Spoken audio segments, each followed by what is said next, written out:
안녕하십니까, 청량입니다.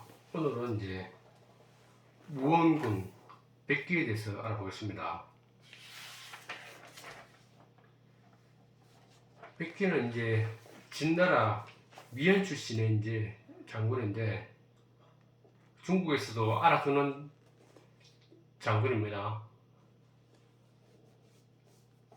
이분은 이제 집안 출신은 좀 미약했는데 위제라는 재상의 추천으로 이제 발탁이 돼서 성성장구하면서 위나라의 가장 뛰어난 장수가 되고 중국사 전체에서도 아주 무시무시한 장군이 됩니다. 그 당시에 이제 뭐 설에 의하면은 위나라, 초나라, 조나라, 한나라 정벌전에서 모든 전투에서 승리를 거두었고 제나라하고 옛나라는 만날 기회가 없었어. 만나지 않았지만은 이 네 나라와 전투에서 뭐 일설에 하면 140만 명, 150만 명의 군사를 참였다고 되어 있는데 그래서 뭐 후세 사가들이 평가하기에는 좀 무자비하고 잔혹한 장군이었다고 이제 평가를 받고 있었는데 물론 뭐 많은 사람들을 죽이고 했지만 그 당시의 전투에서 뭐 승리한 장군이 어떤 지금처럼 뭐 전쟁에 관한 법이 있는 것도 아니고 그리고 그 많은 군사들을 포로로 잡아서 다 돌려보냈다면 또 어떤 일이 벌어졌을까? 계속 반란하고 전쟁이 끝이지 않았을까? 어쨌든 평가는 어쩔 수 없는 상황이었다. 아니면 잔인무도한 장군이었다. 평가를 하지만은 무왕군이 자신의 입장에서는 자기는 진나라에 충성을 했고 그리고 장군의 의무는 전투에 나가서 승리하는 것이기 때문에 충실히 전쟁했지만은 그러고 많은 공을 세웠는데 마지막에는 결국은 배신으로 국왕한테 잘못고인죄로 자결을 하게 되는 그런 불행한 일생을 맞이합니다. 일단 그러면 무왕군 백기에 대해서 이제 좀 더 자세히 한번 알아보겠습니다. 279년에 초나라 정벌전에 나서서 초나라의 수도까지 점령하고 그리고 초나라의 대대로 내려오는 이제 런까지 이제 빼앗기는 그런 승부를 남긴 장군이 이제 무왕군 백기입니다.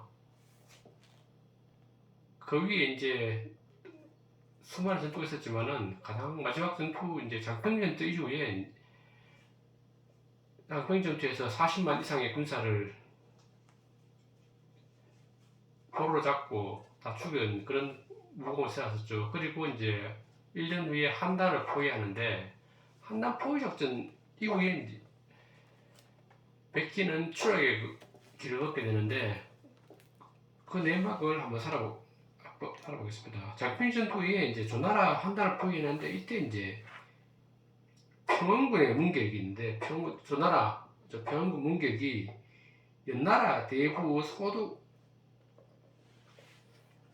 소대가 찾아와서 자기가 어떤 한단이 지금 포위된 상황이니까 한단의 포위를 풀 방법을 한번 도모해 보겠다고 진나라로 이를 도모해 보겠다 이렇게 스스로 찾아옵니다. 그래서 이제 어떤 뭐 비자금을 줘서 이제 소대를 한나라 함락으로 보냅니다. 소대는 이제 응군대가 범저에게 가서 찾아가서 이제 뇌물을 바치고서 이제 뉴스를 합니다. 뉴스 어떤 내용이냐면 한단은 이제 곧 함락될 것이다. 이제 지금 1년 포위를 계속하고 있었잖아요. 그래서 이제 저 나라 백성들은 그러나 다른 나라로 다 흩어지지 결국은 진나라에 기순하지 않을 것이다. 그리고 아니 우리는 뭐 계속 저 나라를 괴롭혔으니까 결국은 조나라에 대한 진나라에 대한 반감이 엄청 심해서 진나라를 피선 안 할 거고, 그리고 백기가 한단을 정복한다면 전공이 높아서 이제는 3공의 자리에 오를 것이다. 그동안 또 전투를 많이 승리했고 진나라의 어떤 위대한 업적을 쌓았기 때문에 그걸 3공의 자리에 오르면 의무는 상공보다는 지가 성상이 상공보다는 낮으니까 그 아래를 밀리기 때문에 당신이 100 밑으로 가서 살 수 있겠느냐 이렇게 이제 얘기를 하고, 그리고 지금 한다는 조나라는 이렇게 성을 떼어서 이제 진나라와 화해를 지금 시도하고 있다. 그렇기 때문에 이 기회에 그럼 당신 자리도 보존하려면 하고 무왕군의 기세를 좀 꺾기 위해서는 지금 철수를 해야 된다. 철수하면 어차피 땅도 없고 무왕군 백기의 콧대를 좀 꺾고 당신의 지위도 보존할 수 있다. 그래 얘기하니까 범죄가 일리가 있다. 그래서 이제 왕에게 구합니다. 그래서 어쩔 수 없이 왕이 구하니까 왕도 그동안 판단 포위 작전을 계속 했는데 성공을 못했으니까 그럼 철군을 명합니다. 철군을 명하니까 어쩔 수 없이 백기는 돌아와서 한달 돌아오니까 나중에 보니까 범죄의 누군가인 것을 알고 이제 되게 분노를 합니다. 저놈 안 됐으면 내가 한 달만 더 시간을 줬으면 한 달을 포위해서 결국은 조나라를 정벌할 수 있을 건데 쟤 때문에 못했다고 이제 그런 얘기를 하면서 막 억울하다고 범죄 욕을 하고 다니니까 왕은 그 이후에 이제 소양이 이제 후회하고 난 다음에 백기에게 다시 한단으로 가라고 이제 명했는데 백기는 거부합니다. 지금은 상황이 변해서 지금 한단 다시 가서 포위하고 공격한다고 해서 성공하기 어렵다. 왜냐하면은 이제 아까 말했듯이 우리 앞에서 시간에 봤지만 위나라, 한나라, 진나라, 초나라가 연합해서 이제 조나라 병권을 연합해서 이제 조나라를 도우고 있고 병권도 다시 조갈은 죽었으니까 그 노장 연파에게 넘어가 있다. 그래서 지금 가더라도 예전과 다르게 정복하지는 못할 것이다. 얘기하면서 결국 가기를 거부합니다. 거부하고 병을 핑계로 조야에도 나가지 않습니다. 어쩔 수 없이 이제 진왕은 왕릉에게 10만의 군사를 내어줍니다. 그러고 난 다음에 한단을 보냈는데 결국은 아니 다를까 그 도장 연파에게 첫째 깨지고 돌아오게 됩니다. 그러니까 소양왕은 다시 이제 백기를 불러갖고 출병을 하라. 그러니까 이때도 백기는 또 한마디로 거절합니다. 지금도 출병하는 것은 옳지 않다. 하면 이제 질 것이다. 그럴 때 못 가겠다 합니다. 그러니까 결국은 이제 2번이나 거절당했으니까 왕은 되게 괘씸했겠죠. 근데 백기가 워낙 위대한 장군이고 백기가 있어야지 조나라를 멸망시킬 수 있다고 생각했기 때문에 결국은 백기를 어떻게 하지는 못합니다. 그러다가 이제 범저라는 그 재상을 보내갖고 백기를 한습득해 봐라 보내니까 백기는 범저를 아주 원수처럼 여기고 있는데 가니까 한마디로 거절해버립니다. 아예 받아주지 않습니다. 바로 거절해버리고 한없이 없이 이제 다시 왕허리는 장군에게 10만의 군사를 다시 내어주고 한단을 공격하라.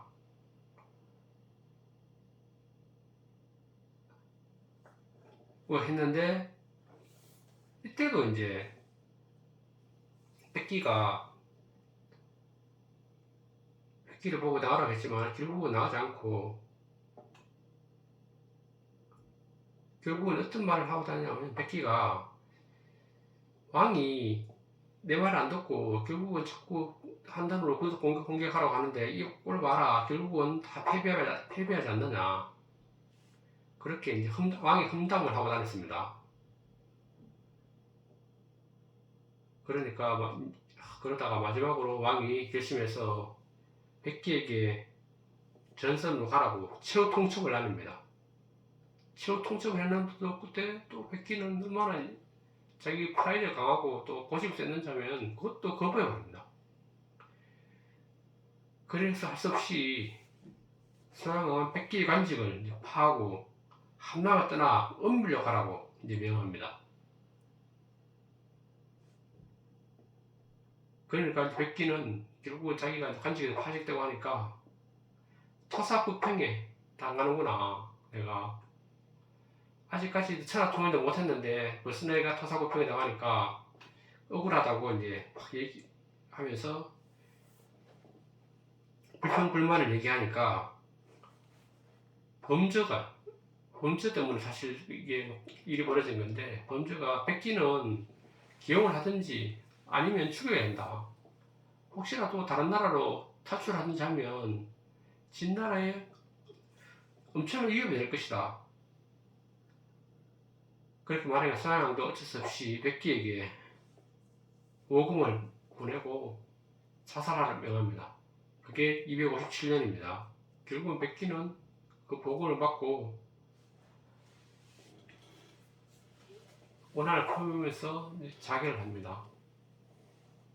그리고 백기에 대한 평가는 위대한 장군이고 전술 전략에 능하고 그리고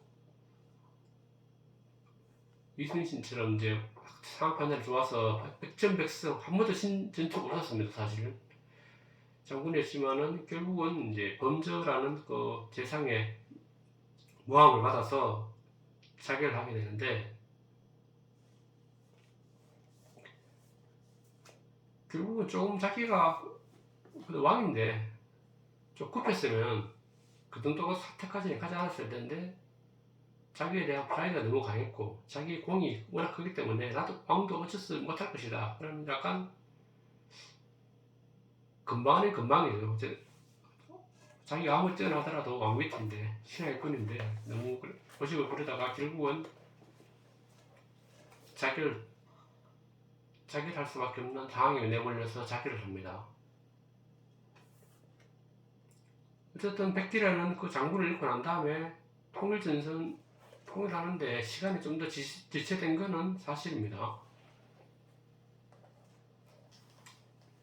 그럼 백기 장군에 대해서 알아봤고 그 다음에 이제 초나라 이원이라는 신하가 있는데 이원에 대해서 잠깐 알아보겠습니다. 초나라는 이제 이원의 여동생이 미모가 엄청 뛰어난 그런 여자가 있었습니다. 초나라에 관해서 잠깐 말해본다면은 초나라 여자들이 그 옛날 사실에 나오는데 되게 좀 미인들이 많고 노래나 가음 부르는 걸 좋아하고 약간 그렇게 지금 말하면 뭐 자유주의 방탕하다 그런 여자들이 많기로 막 소문난 동네가 약간 지금은 초나라. 그래서 이혼의 여동생도 되게 미모가 뛰어났는데 그래서 이제 이혼은 여동생을 이용해서 한번 출세를 해보겠다 그런 이제 결심을 합니다. 그래서 한나라가 이제 춘신군을 고용합니다. 춘신군을 자기 여동생과 만나게 하고 난 다음에 여동생이 워낙 뛰어나니까 춘신군이 반하면 춘신군의 첩으로 삼아서 자기의 출세길을 한번 내려보려고 했는데 아니나 다를까 춘신군이 이제 그 여동생한테 반해서 여동생을 자기한테 달라고 합니다. 그래서 이원은 기쁜 마음으로 춘신군한테 이제 그 여자를 바쳤는데 자기 여동생을 바쳤는데 딱 그러고 보니까 춘신군 이원은 좀 생각해보니까 좀 더 큰 욕심을 부리게 됩니다.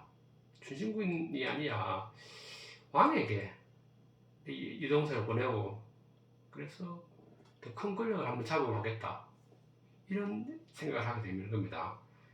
그 당시에 이제 고유랑이 초나라의 왕이었는데 사실 고유랑에는 이제 아들이 없었습니다. 몇 명의 첩을 부렸지만은 계속 아들이 없고 해서 거의 포기 상태였는데 이걸 이용해서 음모를 꾸몄는데 자기 여동생은 춘신군과 만나서 임신을 하게 됩니다. 임신을 하게 되는데 그래서 이원이 춘신군에게 말하기를 이제 여동생도 같이 이제 거들면서 초나라에는 지금 왕이 지금 후사가 없고 춘신군 지위 오른 지가 한 20년, 25년 지났는데 왕이 죽고 난 다음에 자기가 모르는 사람 누군가가 왕 위협을 받으면 춘신군 당신의 지위도 보장받을 수 없다. 앞으로 어떻게 될지 모르기 때문에 이게 내가 거기 왕 옆에 가서 당신의 아기를 낳으면 그 아기가 태자가 되고 왕이 되면 당신의 지위는 이제 영원하지 않겠느냐. 그래 얘기하니까 춘신군도 가만히 듣고 보니까 앞으로 상황이 어떻게 될지 모르니까 그 안전장치가 당해서 승낙을 합니다. 승낙을 하고 왕에게 이제 그러니까 그 당시에 고유랑에게 그 이원의 여동생을 바치게 됩니다. 이원의 여동생은 임신한 사실을 숨기고 그 고유랑과 만나고 난 다음에 얼마 지나지 않아서 아기를 낳게 되는데 이게 첫 아들이기 때문에 고유랑은 너무 기쁜 나머지 그 아들을 바로 태자로 임명합니다. 그러니까 얘가 이제 점점 자라서 이제 자라니까 한 가지 이제 문제는 춘신군이 이원이하고 이원 여동생의 업무를 다 알고 있기 때문에 자기가 권력을 취득하는데 춘신군이 되게 걸림돌이 되는 겁니다. 그러니까 얘는 이제 몰래 이원은 자기의 사명들을 양성해서 기회를 봐서 춘신군을 죽이려고 합니다. 그렇지만 춘신군은 이원이 설마 그럴 리가 없다. 얘는 간도 잡고 큰일 못 풀어질 것이다. 안심하고 있었는데 마침내 이제 고예랑이 죽게 됩니다. 죽고 나고 장산날이 되니까 상복을 입고 다 문안을 오는데 이원은 몰래 숨겨진 무사들로 춘신군을 죽여버리고 춘신군의 일가족 전부를 몰살해버립니다. 그러면 이제 누구도 이제 그 사실은 그 태자가 고유랑의 자손이 아니라는 걸 모르기 때문에 결국은 고유랑 사후에 그 춘신군의 아들이 왕이 되고 그가 마지막 초나라의 왕이 되는 건 그런 사태가 벌어집니다. 물론 초나라가 이미 많이 가세가 기울었다 하지만 춘신군도 초나라를 망하는데 일조를 했고 그 권력력이기 때문에 그런 거죠. 하지만 무왕군에 보면은 범죄도 물론 그런 권력력이 남달랐지만은 결국은 천하라는 멸망하고 진나라는 그 이후에 시간이 늦어졌지만 결국은 천하 통일을 하게 되는 겁니다. 그럼 오늘은 이제 여기까지 하겠습니다.